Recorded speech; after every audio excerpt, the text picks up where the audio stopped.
Welcome to the International Federation of Rural Surgeons Patient Education Channel. Today we are at Shanti Bhavan Medical Center, and the video that you see, which is playing in the background, is the treatment that is being offered for bladder cancer. International federation of rural surgery के platform से सारे दर्शकों का हम स्वागत करते हैं और आज हम कैंसर से ब्लैडर कैंसर के विषय में बात करेंगे। So today we have Mr. Praveen, who is going to ask us few doubts that he has, which we'll try and answer. और आज यहाँ पे प्रवीण हमारे साथ हैं, जो मैं हूँ। आप सबों का अभिनंदन। और कुछ ऐसे सवाल हैं जो मैं डॉक्टर साहब से पूछना चाहता हूँ। तो सर हमारा जो प्रथम सवाल है आपसे, the first question which I want to ask you is how common is the bladder cancer is, मतलब ये ब्लैडर कैंसर जनरली कितना कॉमन बीमारी है? Bladder cancer is one of the common cancers which occur in men. In fact, it's the sixth most common cancer which is in men, and the second most common cancer in men who are above 60 years of age. And even in women it is fairly common as they keep growing older. अच्छा, जैसा sir का बताना है कि जो cancer है, bladder cancer बहुत ही सामान्य बीमारी है और बहुत जगह पे पाया जाता है। साधारणतः उन लोगों के अंदर जो 60 साल से ऊपर हैं उनमें ज़्यादातर ये समस्या पाई जाती है ब्लैडर इसका कैंसर का। और वैसे ही महिलाओं के अंदर भी, जो उम्र की अच्छी उम्र की महिलाएं हैं, 50 प्लस की महिलाएं हैं, उनके अंदर भी ये समस्या दृष्टिगोचर होता रहा है। It is one of the cancer which is more common in people who smoke. और ये सर का कहना है कि ये जो कैंसर का जो ये समस्या है ज्यादातर उन लोगों में पाया जाता है जो लोग लगातार स्मोक करते हैं, धूम्रपान करते हैं। This includes even people who passively smoke or who stay close by others who are smoking. और ये वो भी कह रहे हैं सर कि जो कभी कभी धूम्रपान करते हैं उनके लिए भी वो घातक है, और उनसे ज्यादा घातक है उनके लिए भी है जो धूम्रपान करने वाले व्यक्ति के साथ बगल में बैठते हैं या उनके आसपास होते हैं। And it is also an occupational hazard. People who work in paint industry, leather industry, and those sort of patients also have a high incidence of cancer. ऐसा देखने को मिलता है कि जो लोग ऐसे इंडस्ट्री में काम करते हैं जैसे पेंट इंडस्ट्री है या लेदर इंडस्ट्री है, इन सब जगहों में काम करने वाले कार्यकर्ताओं को भी ये कैंसर होने का ज्यादा संभावना होता है। So it is one cancer which occurs if somebody has cancer in the family. Obviously the chances are higher. If they work in certain occupations, then there are more chance. And if they are smokers, the chances are very, very high. अब एक मुख्य बात यह है कि यदि किसी को परिवार में पहले से कैंसर है और वो पेंट इंडस्ट्री में काम कर रहा है या लेदर इंडस्ट्री में काम कर रहा है, तो उसको और ज्यादा चांसेस हैं इसको होने के लिए, कैंसर का डेवलप होने के लिए। और साथ ही साथ यदि वो स्मोक भी कर रहा है, धूम्रपान भी करता है, तो बहुत ही ज्यादा चांस है ब्लैडर का इस कैंसर होने का। बहुत धन्यवाद सर। और दूसरा सवाल हम आपसे पूछना चाहते हैं सर कि ब्लैडर कैंसर होने के क्या क्या सिम्टम्स हैं? यदि किसी को ब्लैडर कैंसर है सर, तो उसमें क्या चीज प्रतिलक्षित होती है, कैसे जानेंगे कि वो कैंसर है? This is one of the cancers which is, we are fortunate that we can detect it early, because any cancers will start bleeding and the blood comes in urine, so it's possible to make a early diagnosis. साधारणतः sir का कहना है कि ये एक ऐसा बीमारी है, कैंसर है, जिसको बहुत जल्दी उसके शुरुआती दौर पे ही पता चल जाता है, क्योंकि वहां से फिर वो रक्त का स्राव होने लग जाता है, जिसके चलते ये पता चल जाता है और उसको डायग्नोसिस के द्वारा हम बहुत जल्दी ही जान पाते हैं साधारण तौर पे कि ये कैंसर है। So anybody with blood in the urine, you should definitely do at least a cystoscopy to have a look inside the bladder to rule out bladder cancer. और यदि किसी को लघु शंका करते समय, मूत्र कर त्याग करते समय उसमें यदि खून आ रहा है, तो आवश्यक है कि वो उसका जांच करवाएं और पता करें कि उनके ब्लैडर में कहीं, यूरिन के ब्लैडर में कहीं ब्लैडर कैंसर तो नहीं है। And it is also a cancer which grows in many spots or multicentric, which means that it can cause irritative symptoms. In other words, you can have increased frequency of passing urine, burning sensation while passing urine. So these irritative symptoms also can be a presentation. और जैसा कि इस बीमारी का स्वभाव है, cancer का स्वभाव है कि बहुत छोटे छोटे जगहों पर, अलग अलग जगह स्पॉट पर भी वो हो सकता है, और जिसके चलते व्यक्ति को जो उससे ग्रसित है उसको बहुत ज्यादा इरिटेशन हो सकती है, बहुत ज्यादा उसको मचलन हो सकती है इस चीज से, और वो ज्यादा परेशान हो सकता है।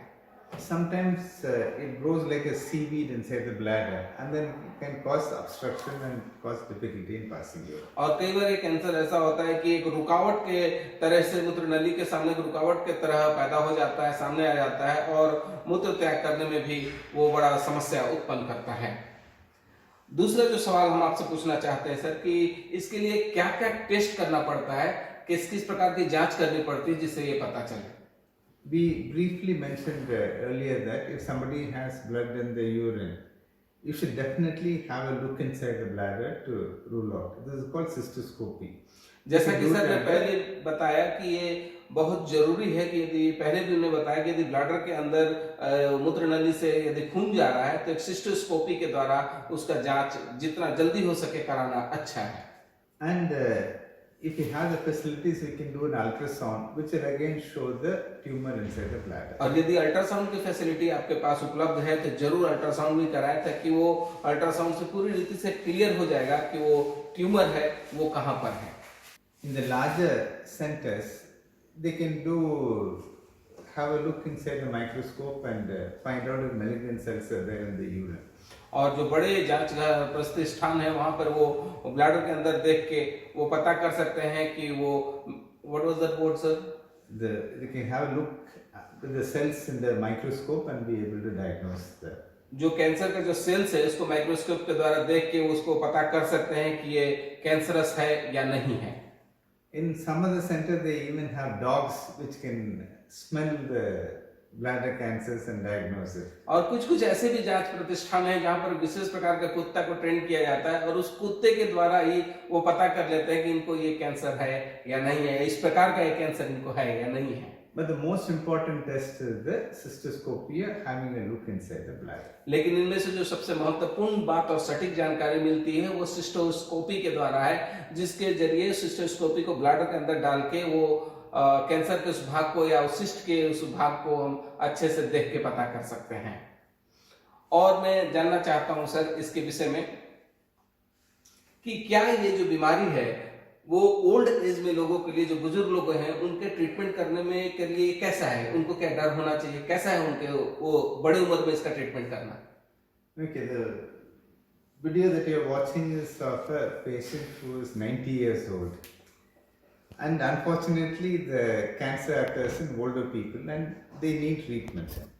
यहाँ पर ये जो हम लोग चलचित्र में देख रहे, वीडियो में देख रहे हैं, एक 90 वर्ष के बुजुर्ग व्यक्ति का है। Unfortunately, the cancer occurs in old people. So, old people, any surgery has a certain risk. दुर्भाग्यवश ऐसा देखा गया है कि इस तरह का जो कैंसर है वो अच्छे उम्र दराज लोग में ही पाया जाता है, जल्दी उत्पन्न हो जाता है, और उनके ऑपरेशन करने का भी एक अलग अलग तरह का रिस्क होता है। So one of the risks is that when you do operations like this, the fluid that is traditionally used for flushing out the tissues get absorbed and that causes strain on the heart. और साधारण तौर पे ये देखा गया है कि जब इस बड़े उम्र में लोगों का जब ट्रीटमेंट किया जाता है तो उसको जब वहां पर उसको निकालने की प्रक्रिया की जाती है तो उसके अंदर जो पानी होता है वो पूरा सूख जाता है, और जिसके चलते उनके हृदय में इसका प्रेशर पड़ने लगता है। So that is one of the drawback of the traditional or conventional treatment which is available all over the place. और ये एक बहुत बड़ा ड्रॉबैक है, कहिए बुरा पक्ष है इस ट्रीटमेंट का, जो शुरू से पद्धति के द्वारा, ट्रेडिशनल पद्धति के द्वारा किया जाता है, जिसमें ये समस्या उत्पन्न हो सकती है। And the other problem is, if you notice at the beginning of the surgery, each time you cut the bladder into small pieces, it'll start bleeding, and blood loss is not very well tolerated by old people. और यहाँ पर हम देखते हैं, यदि आपने ध्यान दिया होगा कि जब शुरुआती दौर पे उसको पार्ट को, जो कैंसरस है उसको जब हम काट के निकालते हैं छोटे छोटे पीसेस में, तो वहां पर बहुत ज्यादा रक्तस्राव होने लगता है, और जब ये रक्तस्राव बढ़ने लगता है तो उसको कंट्रोल करना बड़ा मुश्किल हो जाता है उनके बड़े हुए एज के कारण। ओल्ड उम्र में इसको कंट्रोल करना बड़ा मुश्किल होता है। So in the Western world, what they're trying to do is they're using laser to vaporize the bladder tumors or prostate, so that this bleeding is not there.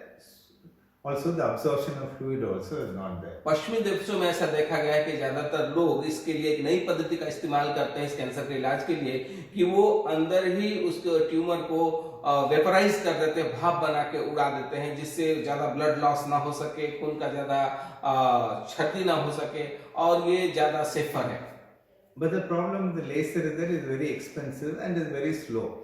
और लेजर के साथ भी उसकी एक क्षमता है, ऐसा है कि वो बहुत ज्यादा महंगा होता है और उस बहुत धीरे काम करता है। But right now, what is available in Shanti Bhavan Medical Center is the procedure that we are doing, which is similar to vaporization, but we use a very low cost method, and you can notice that there is hardly any bleeding. Shantivan medical centre की एक अच्छी बात यह है कि हमारे पास जो यहाँ सुविधा है उसके द्वारा इसी चीज के हम उपाय करके और उसका हम इलाज कर रहे हैं, जिसको वेपराइजेशन तो नहीं कहेंगे, भाप तो नहीं बना रहे, लेकिन बहुत ही कम कॉस्ट में इसका इलाज हम इस पद्धति को अपनाकर कर पा रहे हैं। So if you notice at the beginning of the surgery there is a lot of bleeding. Now when you are doing vaporization there is no bleeding at all. आपने देखा होगा, इस बात को गौर किया होगा कि जब शुरुआती दौर पर जब इसकी सर्जरी हो रही थी, ऑपरेशन हो रहा था, तो वहाँ बहुत ज्यादा ब्लीडिंग हो रही थी, लेकिन अभी जब इसको भाप बना के उड़ा रहे हैं अंदर, इसकी इस तरह से सर्जरी हो रही थी, यहाँ पर कोई भी ब्लड का क्षति नहीं हो रहा, कोई भी रक्तस्राव नहीं हो रही है। In the beginning we had to take a little bit of tissues for biopsy, and that is why we had to use the conventional or traditional method. और शुरुआती तौर पर बायोप्सी के लिए, उसकी जांच करने के लिए कुछ पार्ट उस ट्यूमर का हमको निकालना पड़ता है। उसी को निकालने के लिए हमें थोड़ा सा जो पुरानी पद्धति है, ट्रेडिशन है, उसके हिसाब से कुछ भाग को काट के निकालना पड़ता है। But at the later stages we are using this technique of vaporization, which is bloodless. The fluid does not get absorbed, so there is no stress to the heart and there is no blood loss. So it's a very very safe surgery. और यहाँ पर जैसा कि हम देख रहे हैं कि सिर्फ वो बायोप्सी के लिए भेजने के लिए काटते समय ही थोड़ा सा ब्लड निकलता है, उसके बाद जब इन पद्धति के द्वारा हम इसका इलाज करते हैं तो इसमें बिल्कुल ब्लड लॉस नहीं होता है, बिल्कुल आराम से उसको वेपोराइज करके प्रोस्टेट वहां से खत्म हो जाता है, और जिससे ना तो उनको हार्ट में स्ट्रेस पड़ता है और ना कोई ज्यादा देर उनको और बाकी कोई समस्या हो पाती है। सर, एक और क्वेश्चन मैं आपके साथ जानना चाहता हूँ, पूछना चाहता हूँ कि इसके इलाज के और कौन कौन से तरीके हैं sir? Okay, so we have been discussing about the initial treatment because the treatment depends on how much the cancer has spread. और जैसा सर बता रहे हैं कि हम लोग अभी तो इसका बहुत सारे इलाज की पद्धति है, लेकिन अभी इस विषय में बात करते हैं। इस बात पर ये बात निर्भर करती है कि वो कैंसर कितना दूर तक फैला है। You have to remember that it's a multicentric cancer in that it occurs in various places inside the bladder. आपको ये याद रखना चाहिए कि ये कई विभिन्न बिंदुओं पर ये कैंसर डेवलप होता रहता है ब्लैडर के अंदर, सिर्फ एक जगह नहीं होता, उसके कई जगह केंद्र होते हैं, कई केंद्रों पर होकर वो फॉर्म होकर बढ़ता जाता है। The important fact is that it should not go beyond the muscles of the bladder. लेकिन इसमें जो सबसे मुख्य बात यह है कि वो जो भी मल्टी के अलग अलग केंद्रों पर जो कैंसर का डेवलप हो रहा है वो ब्लैडर के मसल्स के बाहर नहीं जाना चाहिए। If it goes outside the muscles, then we need to remove the entire bladder and form an alternate pathway for passing urine. अब यदि ऐसा हो जाता है कि वो ब्लैडर के मसल से भी बाहर निकल जाता है तो फिर मूत्राशय को, उस ब्लैडर को पूरी रीति से हटाने के अलावा दूसरा कोई चारा नहीं बचता, और पेशाब को पारित करने के लिए, बाहर निकलने के लिए एक दूसरा ट्यूब लगा के उसको बाहर कृत्रिम प्रकृति बनानी पड़ती है। This is a major surgery and anywhere in the world 1 out of 10 patients will die. और ये एक बहुत ही मेजर सर्जरी है और दुनिया में ऐसा देखा गया है कि यदि 10 लोगों की इसमें उपचार किया जा रहा है तो 10 में से 1 की मृत्यु कई बार संभावित होती है। So the important thing is to catch the patient as early as possible and treat before it is spread beyond the muscle. तो सबसे मुख्य बात यह है कि पेशेंट को जितना जल्दी हो सके जानकारी में लें, उसको पकड़ें और उसका जल्दी इलाज कराएं, ताकि ये जो कैंसर के जो भाग हैं, ये जो कीड़ा है वो ज्यादा अंदर फैल ना सके। Other modes of treatment like putting special medicines inside the bladder or radiotherapy and so on are not as effective as actually treating the patient. और जैसा यहाँ पर हम आपको दिखा रहे हैं कि दूसरा भी पद्धति है जिसमें रेडियोथेरेपी किया जाता है और विभिन्न विभिन्न तरह की दवाइयां की जाती है, उतना ज्यादा वो इफेक्टिव नहीं है जितना ये पद्धति प्रभावकारी है और इससे जल्दी निजात भी मिलता है। The most important thing is that the patient has to come for regular follow-up because it is multicentric, and if there is any recurrence, we should treat it very early. इसमें एक मुख्य बात यह है कि पेशेंट को जो इसका पेशेंट है उसको बार बार तक आके देखना पड़ता है, अपना इलाज के लिए जांच करवाना पड़ता है, क्योंकि जैसा बताया कि विभिन्न बिंदुओं पर डेवलप होता रहता है, इसलिए उसको कंटिन्यू अपना जांच डॉक्टर से कराते रहना पड़ता है।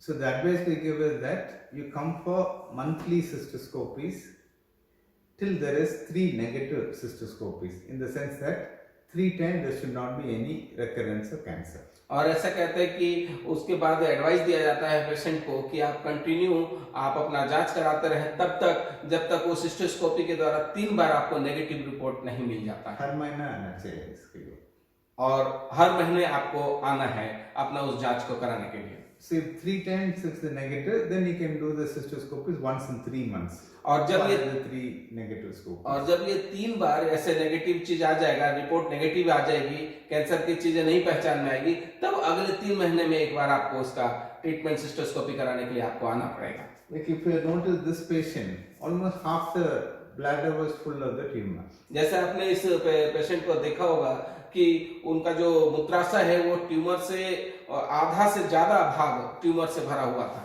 Similarly, we had another lady who was 80 years old who came to us 12 years ago. और ऐसा ही एक और स्त्री हमारे यहाँ आई थी आज से 12 साल पहले, And since she was coming for regular follow-up, she survived for 12 years without any problems because of the cancer. Because she came regularly for treatment. क्योंकि वो लगातार अपने इलाज के लिए आती रहती थी, या जैसे डॉक्टर उनको बताए थे कि हर महीना आए या इतने दिन पे आए, तो कंटिन्यू वो उसको फॉलो करते रहती थी, तो अभी तक भी अगले 12 साल तक भी वो बिल्कुल स्वस्थ और अच्छी है। And unfortunately, because of the lockdown, she was not able to come for a regular follow-up and she died. और दुर्भाग्यपूर्ण ऐसा हुआ कि अभी जब ये लॉकडाउन हुआ कोरोना का, जिसके चलते वो यहाँ पर नहीं आ पाई ट्रीटमेंट कराने के लिए, फॉलोअप कराने के लिए, दुर्भाग्य से फिर उसकी जान चली गई। But then she survived for 12 years with a very large cancer. So if the cancer is small, the chances of survival are very good, provided the patients come for regular follow-up. लेकिन मैं आपको विशेष बात ये बताना चाहता हूँ कि यदि कैंसर छोटा है तो अच्छा उसको पहले ट्रीटमेंट किया जाए, लेकिन इस स्त्री के बारे में यदि हम देखें तो एक बड़े लेवल का भी कैंसर होने के बावजूद भी अपने लगातार ट्रीटमेंट कराने के चलते, डॉक्टर के एडवाइस को मानने के चलते वो 12 साल तक जीवित रही उस कैंसर के बावजूद भी।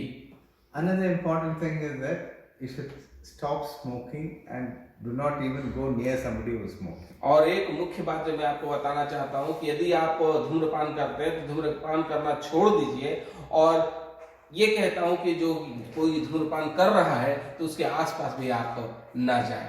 So regular follow-up and stopping smoking means that it is almost like a cure. और कहना ये चाहते हैं कि यदि आप धूम्रपान करना छोड़ देते हैं तो करीब करीब ऐसा है कि आप अपनी सफलता की ओर बढ़ रहे हैं और आपका इलाज पूरी रीति से आप ठीक होने जा रहे हैं। And the treatment available at Shantivan Medical Center is vaporization surgeries, which is absolutely simple, no blood loss, no problems with the heart, and easy to offer. और मैं आपको बताना चाहता हूँ कि शांतिवन मेडिकल सेंटर बीरू सिमडेगा में जो ये सुविधा उपलब्ध है, ये सबसे अच्छी सुविधा है और अच्छी है। इसके अंदर ना तो किसी प्रकार का रक्त का स्राव होता है और ना तो उसके हार्ट में किसी प्रकार का कोई प्रेशर होता है, और साधारण तौर से ही बिल्कुल साधारण तरीके से इसका इलाज करके हम पेशेंट को स्वस्थ कर सकते हैं। Thank you.